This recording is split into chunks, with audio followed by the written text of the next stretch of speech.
Hello friends, Mahabharata কথায় আজ আমি এসেছি আর এক নতুন কাহিনী নিয়ে। যে কাহিনী আমাদের মনকে নাড়া দেয়, শেখায় আমাদের অনেক কিছু। চলুন আজ শুরু করা যাক তেমনই এক নতুন কাহিনী নিয়ে।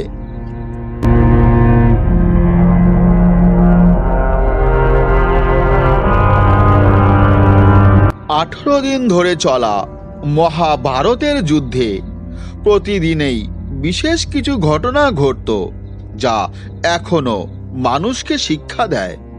এই যুদ্ধের শেষে যুধিষ্ঠির তার মা কুন্তিকে অভিশাপ দেন। কিন্তু কেন যুধিষ্ঠির কুন্তিকে অভিশাপ দিয়েছিলেন? কি ছিল এমন কারণ যে কারণে যুধিষ্ঠির কুন্তিকে অভিশাপ দিয়েছিলেন? চলুন আজ জেনে নেওয়া যাক সেই চমকপ্রদ কাহিনীটি।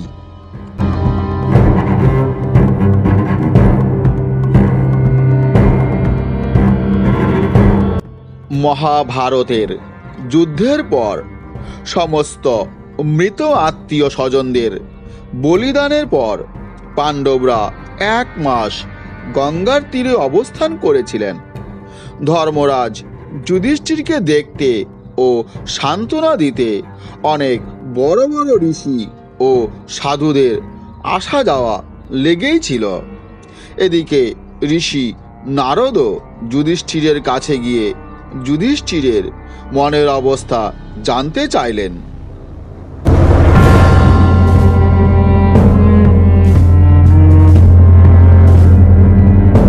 নারদ যুধিষ্ঠিরকে প্রশ্ন করে বললেন যে, হে যুধিষ্ঠির, তুমি তোমার বাহুবলে এবং ভগবান শ্রীকৃষ্ণের কৃপায় এই যুদ্ধে জয়লাভ করেছ। পাপী দুর্যোধনকে পরাজিত করে তুমি কি সুখী হওনি? আমি আশা করি শোক বা হাহাকার তোমাকে কষ্ট দিচ্ছে না।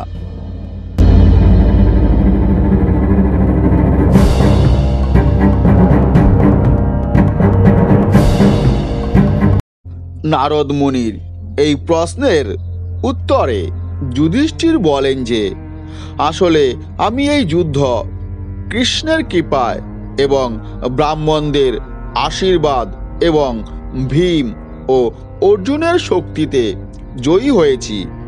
এখনো আমার হৃদয়ে গভীর দুঃখ রয়েছে। আমি মনে হয় আমার নিজের লোভের কারণে এত বেশি সংখ্যক আত্মীয়কে হত্যা করা হয়েছে।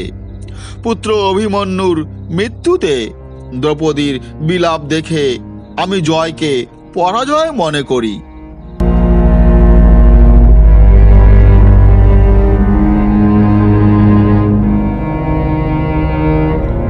এরপর তিনি আরও বলেন যে, এই সমস্ত যোদ্ধাদের হত্যা করার পর আমি জানতে পারি যে কর্ণ আমারই ভাই। তিনি সূর্য দেবতা এবং আমার মা কুন্তির মিলন থেকে জন্মগ্রহণ করেছিলেন। সারা বিশ্ব তাকে রাধাপুত্র বলে মনে করলেও বাস্তবে কুন্তি ছিলেন তার মাতা। আমি তাকে অনিচ্ছাকৃতভাবে হত্যা করেছি।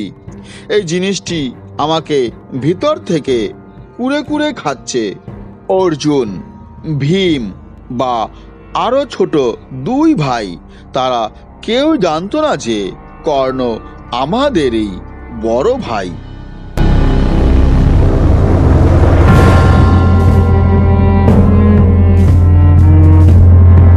কিন্তু কর্ণ জানতেন যে আমরা তারই ছোট ভাই। তাকে এই বিষয় সম্পর্কে অবহিত করেন শ্রীকৃষ্ণ এবং আমার মা কুন্তি।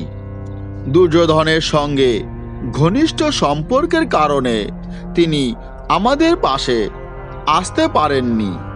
তিনি আমাদের জীবন না নেওয়ার প্রতিজ্ঞা করেছিলেন।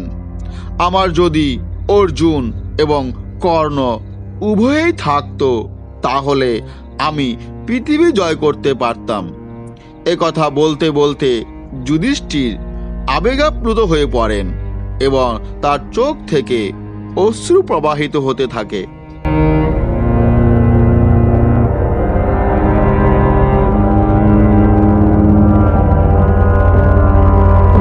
তখন তার মা কুন্তী এগিয়ে এসে তার পুত্র যুধিষ্ঠিরকে বললেন যে, এভাবে শোক করো না। আমি আগেই কর্ণকে তোমার সাথে তার সম্পর্কের কথা বলার চেষ্টা করেছি। সূর্যদেবও তার সঙ্গে কথা বলেছেন। তবে ঘনিষ্ঠ বন্ধুত্বের কারণে কর্ণ দুর্যোধনের সঙ্গ ত্যাগ করেনি।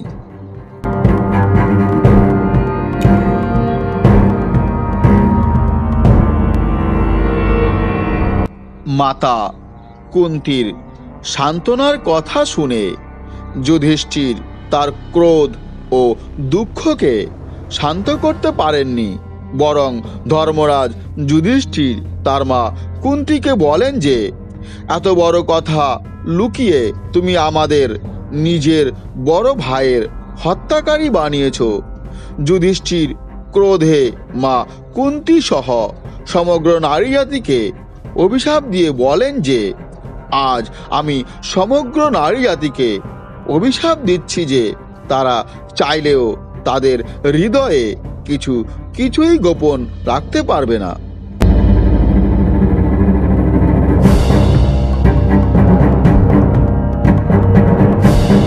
এটা বিশ্বাস করা হয় যে যুধিষ্ঠিরের অভিশাপের কারণেই নারীরা বাচাল হয়ে ওঠে। তাদের পেটে কিছুই লুকিয়ে থাকে না।